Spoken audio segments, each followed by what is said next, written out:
it all. And we see Harrison, hang on. Don't get hit. Yep. That's all. Harrison Burton going for a slide. Ryan Ellis bouncing around. I think that's who Jeremy Clements Somebody got got a tire into, the down. left rear there, Ryan Ellis, as they went around. That's going to be a caution. Mayer's there. Quapple, all these drivers racing up front. And Raja Caruth, that's 6A. It's heartbreaking for those guys. So close to an unbelievable finish. And so many drivers on the lead lap. You will pay a huge price for this. It's like they're all going to get going right here. It's going to bring a caution out. Yeah, it depends if that barrier there maybe needs to be repaired. Oh, I think Mayer just overshot that corner. We'll take a look at that and see exactly what happened. Corey Day continues the climb. Wow, and he's bringing Connor Zilich with him. That 17 car is just magic at this place. Larson won in it a couple of years ago. 2 runner-up finishes for William Byron. And today, Corey Day is the man on the move.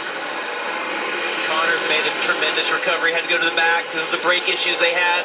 Slowly worked his way up. Obviously, these guys are a little quicker. Get a look here at see Harrison Burton, a little bit of contact from Taylor Gray. He's along for the ride now. Just sitting here, and these guys behind, the way the spotter situation is, happens so quick. So many blind spots around the track. As 3-1 is take a look at Sam Mayer down into 6A. Oh, just loses the rear, overcooked it. Gets into the barrier, stops. Now it's an awkward position. Oh, we've got Zilich around. Wow, it worked his way to the top 5, and he's got damage. Big contact there for the one car. I was just going to say, never finished outside the top 5 in the S's on the road. That could be our first victim of the tires. I think if we get another shot at this, he had some help. Get the replay. A lot of damage on that car. I was just going to say, if he could just get a late caution here, he had a shot at it.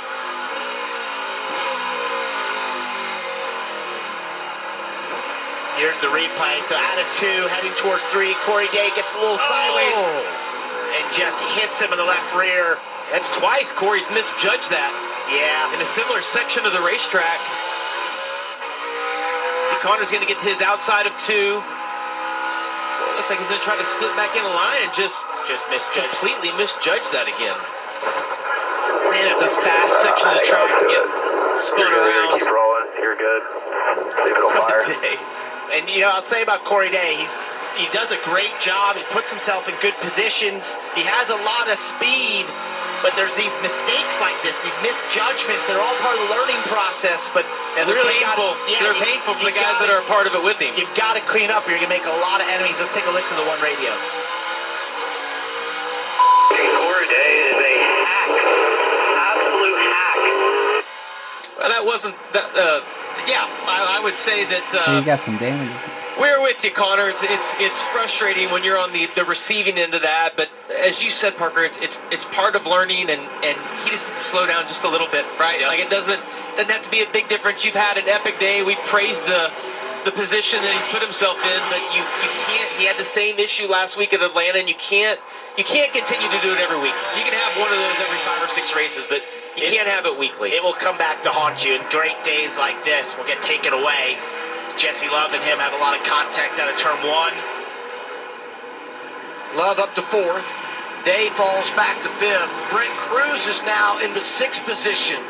He's having a strong finish in his debut. Allgaier hanging on right here on a little bit older tires than these guys, but he's had quite a day, and I think to be in the position he is after everything that he's went through, up and down, pretty solid after what he's been through. All of that, and we're coming back to the white flag for Shane Van Gisbergen.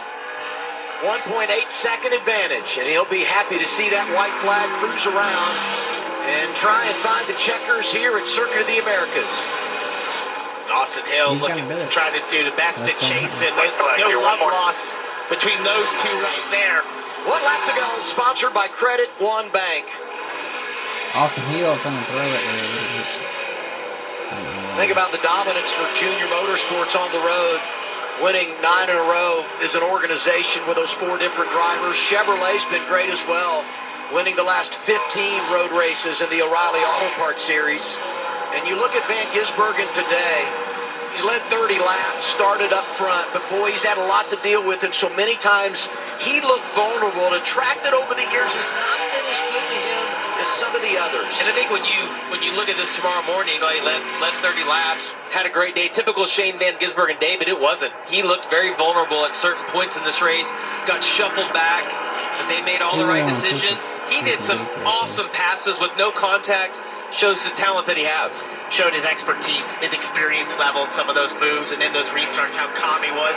Look how clean that race car is compared to everything else on this race. He passed a lot of cars today. He did. It's not like he wasn't put back in the field and had to navigate through them, but just once again shows how good he is at this form of racing. He's going for his 6th consecutive win in a Cup car tomorrow on the road at NASCAR's top level. And he's taking care of business here today. Turn 19 to turn 20. He'll make the left-hander and see that checkered flag.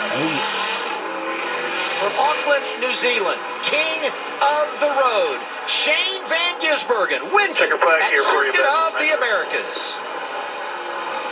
Big drift off the final corner. That's classic SVG stuff. If you grew up watching him in supercars, he used to do that often to celebrate his wins. That's pretty cool.